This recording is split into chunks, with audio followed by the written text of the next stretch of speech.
Next ఇంకో question అన్న.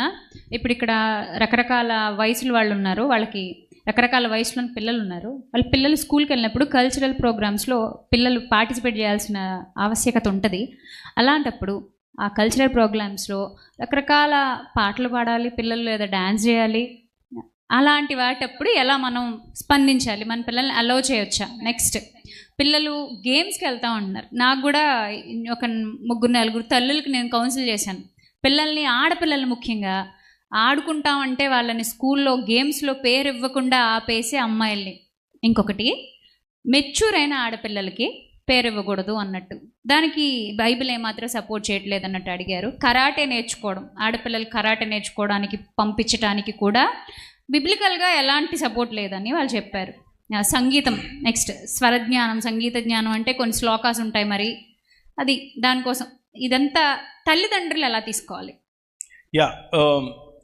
So ఆఖరి దాంతో మొదలు పెడతాను. శ్లోకాలు అంటే మతపరమైనటువంటి శ్లోకాలు, మతపరమైనటువంటి ఉచ్చారణ, అలా చేస్తేనే దేవి అనుగ్రహం అనే పాటలు, అలా చేస్తేనే దేవుడు తృప్తి పడతాడు కాబట్టి అలాగే పాడాలి అనే పాటల యొక్క తరబీదు మన పిల్లలకు అవసరం లేదు. చాలా క్లియర్ కట్గా చెప్పేయచ్చు మీరు ఆ విషయంలో. అలాగే నాట్యం నేర్చుకునే క్రమంలో ఏ విగ్రహానికో, ఏ దీపస్తంభానికో, ఏ గురువుకో, ఏ ఇంకెవరికో ఆరాధన భావంతో, భక్తి భావంతో నమస్కరించి చేసి నేర్చుకునేటటువంటి నాట్యం మనకు అక్కర్లేదు. అది చాలా క్లియర్ కట్. కానీ సంతోషంగా నీలో ఉన్న కళను వ్యక్తపరచటం, నీలో ఉన్న కళను దేవునికి ఆరాధనగా బయటకు తీసుకొని రావటం ఏం తప్పు కాదు. ఫైన్ ఆర్ట్స్ అన్న, happy fine arts are excellent, చేయాలి. ఇకపోతే కరాటే వగైరా. వయలెన్స్ అనేది బైబిల్ గ్రంథం మనకు నేర్పదు, మనం వయలెన్స్ చేయకూడదు. కానీ డిఫెన్స్ అనేది బైబిల్ నేర్పుతుంది. సెల్ఫ్ డిఫెన్స్ చేయాలి, ముఖ్యంగా ఆడపిల్లలకు నేర్పించాలి. అసలు కరాటే ఎవరైనా నేర్చుకోవాలి ఈ దేశంలో అంటే అది ఆడపిల్లలే నేర్చుకోవాలి, మగపిల్లలకు అక్కర్లేదు. ఎందుకు? వాళ్ళు ఎలాగో చేతులు గాల్లో వేలో ఊసేస్తారు. కానీ వాళ్ళను అడ్డుకునే శక్తి, మిమ్మల్ని మీరు కాపాడుకునే శక్తి మీకు రావాలి. మీకు ఆ టెక్నిక్స్ రావడం తప్పేమి కాదు, నేర్చుకోండి. ఇది నా అభిప్రాయం. ఎందుకు అనంటే మీలో నుంచి ఒక ఎస్తేర్ రావాలి, ఒక దెబోరా రావాలి. తప్పేంటి అందులో? అబ్సల్యూట్లీ బైబిల్ గ్రంథం దాన్ని ఏమాత్రం నిషేధించదు. లలిత కళలు, లలిత కళల్లో మన పిల్లలు ఉండాలి, స్పోర్ట్స్లో మన పిల్లలు ఉండాలి, సంగీతంలో మన పిల్లలు ఉండాలి, చెస్ కాంపిటీషన్లో మన పిల్లలు ఉండాలి, స్విమ్మింగ్లో మన పిల్లలు ఉండాలి, ఆర్చరీలో మన పిల్లలు ఉండాలి. ప్రతి రంగంలోనూ మీ పిల్లలు ఒక మిషనరీగా వెళ్ళాలి. నాకు ఇదొద్దు, నాకు అదొద్దు, నాకు ఇదొద్దు, నాకు ఇదొద్దు, నాకు అదొద్దు అంటే మతంలో ఉంటారు, బౌండరీస్ పెట్టుకుంటారు. మతంలో బతుకుతే ఏమీ రాదు. యేసు ప్రభువుని చంపింది మతమే, మిమ్మల్ని కూడా అదే చంపుతుంది. మళ్ళీ చెప్పనా, మీతో అందరూ ఏకీవిస్తామన్నా. చాలా యేసు ప్రభువుని చంపింది మతమే, మిమ్మల్ని కూడా అదే చంపుతుంది.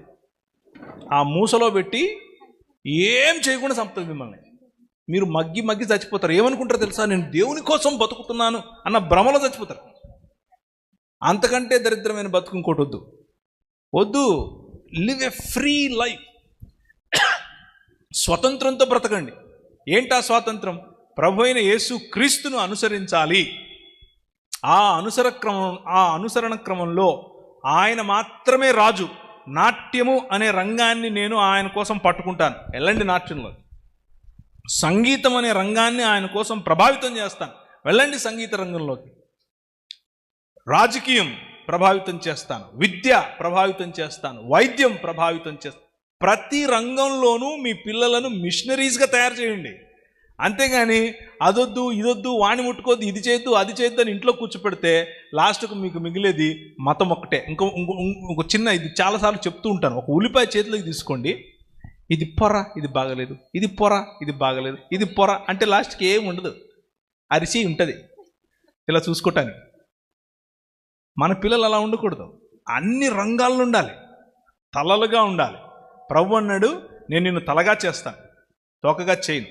నువ్వు ఇచ్చివాడుగా ఉంటావు, అడుక్కు తినేవాడుగా ఉండవు. మతంలో ఉంటే అడుక్కు తింటావు. రాజ్యం, దేవుని రాజ్యం ఆలోచించండి. దేవుని రాజ్యం ఆలోచిస్తే అన్ని రంగాల్లో చేయబెడతారు. మా ఊర్లో అంటే హైదరాబాద్లోనే కాదులే, మొత్తం ఆంధ్రప్రదేశ్లో అంతే. ఏం చదువుతున్నావురా? ఇంజనీరింగ్. ఏం ఇంజనీరింగ్? Computer engineering. నువ్వేం చదువుతున్నావమ్మా? Computer engineering. నువ్వేం చదువుతున్నావు? Computer engineering. అందరూ కంప్యూటర్ ఇంజనీరింగే. అయిపోగానే వస్తారు ఇంటర్వ్యూకి. అన్న నేను కూడా వస్తానన్నా. దానా ఇంటర్వ్యూ కూర్చోబెట్టి 2 ముక్కలు ఇంగ్లీష్లో మాట్లాడతానికి చెమట వచ్చేస్తుంది. పొట్ట పొడిస్తే ఇంగ్లీష్ అక్షరం రాదని కూర్చోబెట్టి పోనీ కోడింగ్ చేస్తారంటే చేయడు. ఎందుకు నువ్వు మళ్ళీ వచ్చావు దీంట్లోకి అని అంటే, మా అమ్మ చెప్పింది, మా నాయన చెప్పినాడు. మనం చెప్పేది ఏంటంటే సాఫ్ట్వేర్ వేస్ట్. అలా కాదు, అన్ని రంగాల్లో ఉండాలి మన పిల్లలు. అన్ని కళలు, అన్ని రంగాలు, అన్ని వృత్తులు, అన్ని ప్రతి చోటు ఉండాలి. పార్లమెంట్లో మీ పిల్లలను చూసే ఒక కళ కనండి, విధానసభలో మీ పిల్లలను చూసే కలగనండి, కలెక్టర్గా మీ పిల్లలను చూసే కలగనండి, ఒక మంచి సంగీత విద్వాంసుడిగా మీ పిల్లలను చూసే కలగనండి. దానికి మతం అడ్డు రాకూడదు. మనం మతంలో లేం. మన ప్రభు మనకు రాజు. ఆయనకు వ్యతిరేకంగా చేయించే పాటలు, ఆయనకు వ్యతిరేకంగా చేయించే నాట్యాలు, ఆయన వద్దన్నది చేయించే నాట్యం మనకు చాలా సింపుల్. అర్థం చేసుకోవటానికి ఇది ఎంత కాంప్లికేటెడ్ ఏం కాదు. రైట్ అన్న.